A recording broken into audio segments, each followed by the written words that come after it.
you put on your CCO hat. In your role, what problem are you trying to solve? I started right in 2020.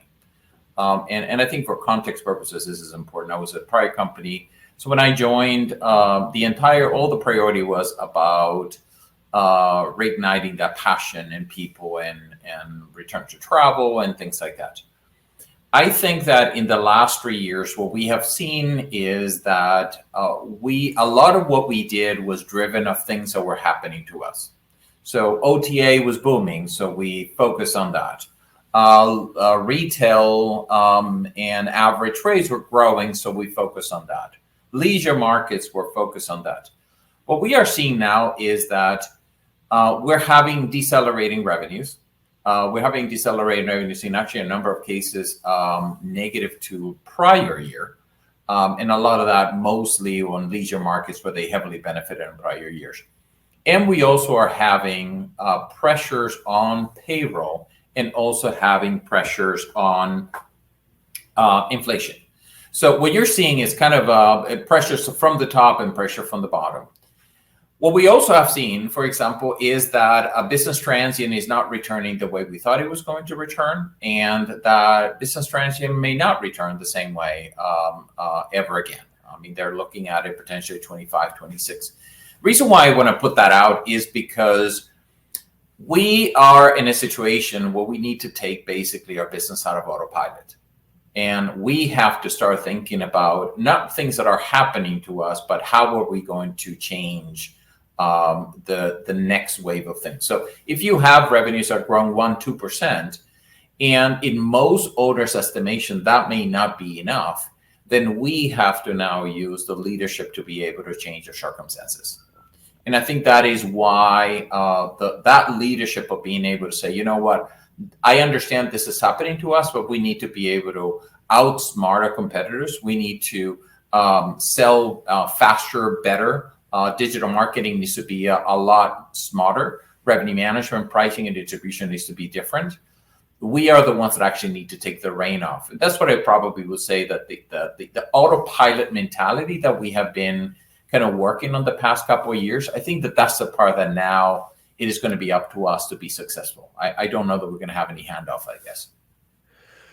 So a CCO is put in place to tackle exactly what you just described. Yep. And you've got revenue, sales, and marketing that report up to you, right? Yeah. Yep. So they used to be separate. They used to be siloed, right? Yep. And everyone had their own KPIs, and they were,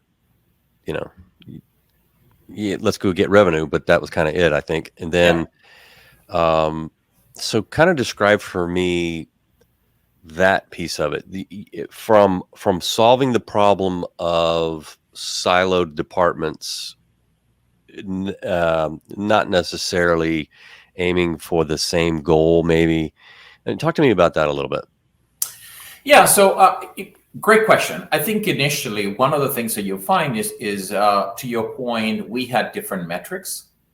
One of the most important things that we actually did was to say we need to aggregate all of our metrics into one platform. We actually launched a business intelligence powered by Power BI, but again, everything we did was built in-house. So everybody has access to it. Everybody has visibility to it. Everybody understands everybody's goals and where you are in achievement of goal. So that transparency was extremely important for us. That was the first step. The second step is to say, it does not matter to me whether you're a director of sales or a director of revenue. Your goals are going to be based on what we actually called 6 drivers. Basically are going to be all the things that make us successful. So for example, market share, it is in every single individual that works on commercial, regardless whether you're a sales manager or whether you are a director of revenue or digital marketing.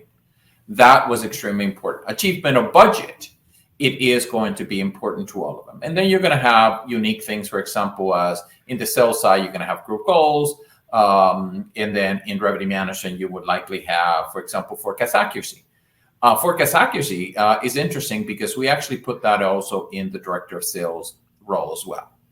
And that was more having to do with, we needed to be honest with ourselves and to our owners to say, here's the number that I think we're going to achieve. And here is how, obviously, we're making that happen.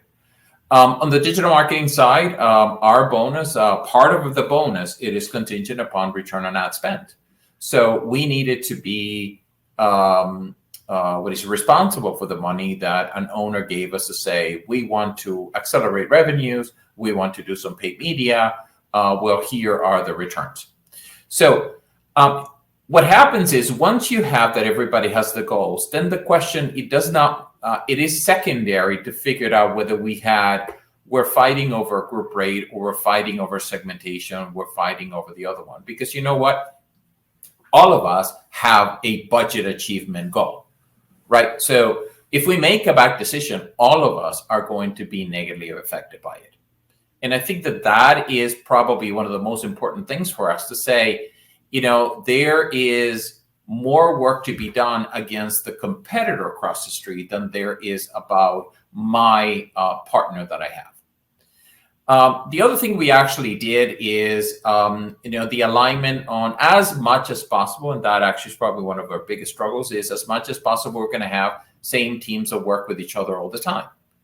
So if you're going to have a partner and you have, for example, owners, you're going to have owner calls, owner meetings, you're going to have deliverables and things like that. It's a lot easier to have consistent partners that I go, here's my partner. I am going to build a relationship with that because all of us are responsible for these assets. And the owner is not going to care whether it is one discipline problem or the other. They're going to say you as an organization have either succeeded or failed at it as an overall team. So if the owner doesn't care, we shouldn't care either, because at the end of the day, we work on behalf of an owner and our goal is to be able to realize their success. How's the coordination going? I mean, how's everybody working together?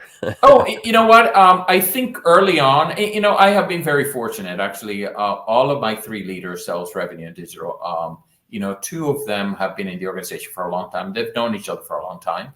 One of them joined and again has been able to obviously assimilate great.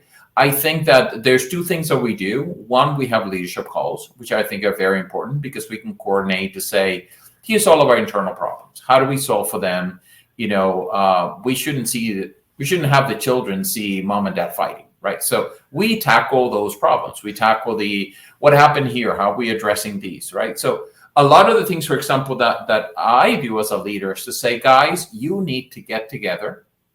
You need to figure out what the solve for it is and come to me with a solution for it. But I would be doing a disservice to them if I would say, here's what I want you guys to do. I think at some point I would say, here's the goal, here's the problem that I am trying to solve for. I need you guys to come up with solutions. And the moment they're invested in getting a solution together, the better the implementation is going to be. The same thing, we actually have leadership commercial calls. So every one of the leaders, we have, I think it's 20, 25, we have a call every Friday. And everybody gets to hear the message from everybody else about what they are working on. And the idea of the meeting is that we talk about things that are going to affect everybody else. So a hotel had a good start, bad start, that's irrelevant. But we're going to say, here's procedural things that we're working together. Here's an initiative that we are working together. Those are some of the things that we focus on. And to this day, that's one of the things that they enjoy the most, being able to have the transparency to say, oh, by the way, sales is working on X initiative, and that's coming up tomorrow, or that's coming up next week. And they get a preview of all the things that the other disciplines are doing. Are you surprised that the data for these different departments remains siloed? Like, you had to pull it together. It was probably a pretty big effort. I mean, talk to me about that. Good question. I think that there's some of the data that historically has been easy to get. Star report, easy to get, right? Budget, easy to get, not a problem. You get pace and productivity, probably a little bit more. Pace is a lot easier. Productivity sometimes has been one of those things that you go like, well, I don't know. So I don't know if I want to share that. I can tell you every single one of our associates in the field has access to actually directors of sales at above, because we don't have it on sales manager, but everybody can see any other hotel's data in terms of achievement to goal, whatever the case it is. The other thing we have a ranking process. So we know what the number one hotel is based on their balance metric. That is public. The other thing we have is we have an incentive trip. That incentive trip, I know where I stand as a sales manager, whether I am going to be able to make the incentive trip or not. So that level of transparency has become very, very important. But to your point, there's other things, for example, that we had to seek out, and we had to get the help from some of our partners. For example, we spend money on Expedia travel ads. We spend some money on booking sponsored network, or we need to be able to understand traffic.